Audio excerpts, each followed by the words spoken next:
Hello students, welcome to my channel literature Gyan. आज हम करेंगे रहस्यवाद का तृतीय चरण।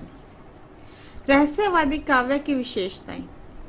आत्मा और परमात्मा संबंधी रहस्यवाद की जो काव्य धारा प्रवाहित थी उसमें निम्नलिखित प्रवृत्तियां दिखाई देती हैं। प्रथम है प्राकृतिक रहस्यवाद।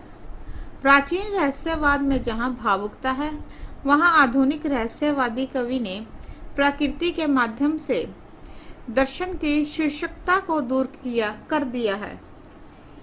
वह युगों की वेदना को अपने आंचल में समेटकर प्रकृति पर चेतना की छाप लगाकर अपने अहम की समाप्ति कर देना चाहता है। कवि प्रकृति के उपादानों में उस अलौकिक सत्ता को देखता है। निराला लहरों के प्रति कविता में कहते हैं, किसी अनंत का नीला आंचल हिला हिला कर आती हो तुम सजी मंडलाकर। प्रकृति के सुकुमार कवि पंत की रहस्य भावना उनके सुकुमार व्यक्तित्व और प्रकृति प्रेम की ही देन है। मौन निमंत्रण कविता में ऐसा मान होता है कि वह अज्ञात प्रियतम उसे अपनी ओर संकेत कर रहा है।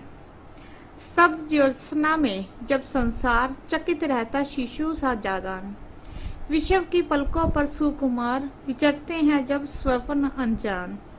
ना जाने नक्षत्रों में कौन निमंत्रण देता मुझको मौन।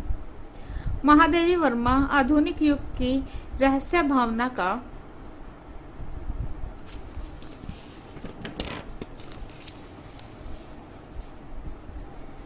सर्वाधिक प्रतिनिधित्व करने वाली कवित्री है।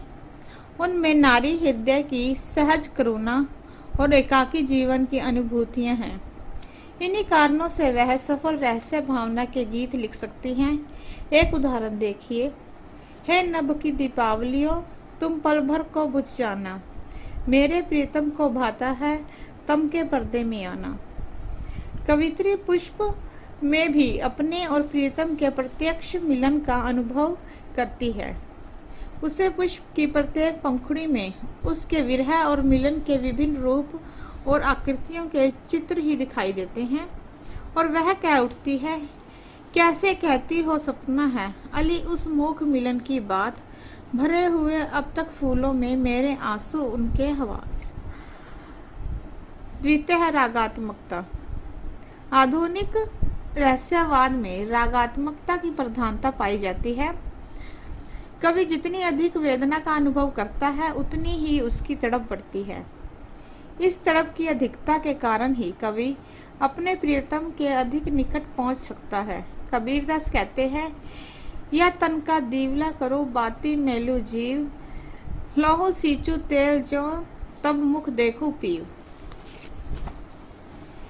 महादेवी वर्मा कहती हैं, एक होकर दूर तन से झा वह चलू हूँ, दूर तुमसे हूँ अखंड सुहागन भी हूँ।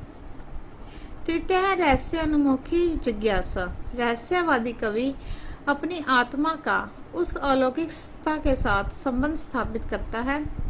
कवि में उसका स्वरूप जानने की उत्सुकता और जिज्ञासा है।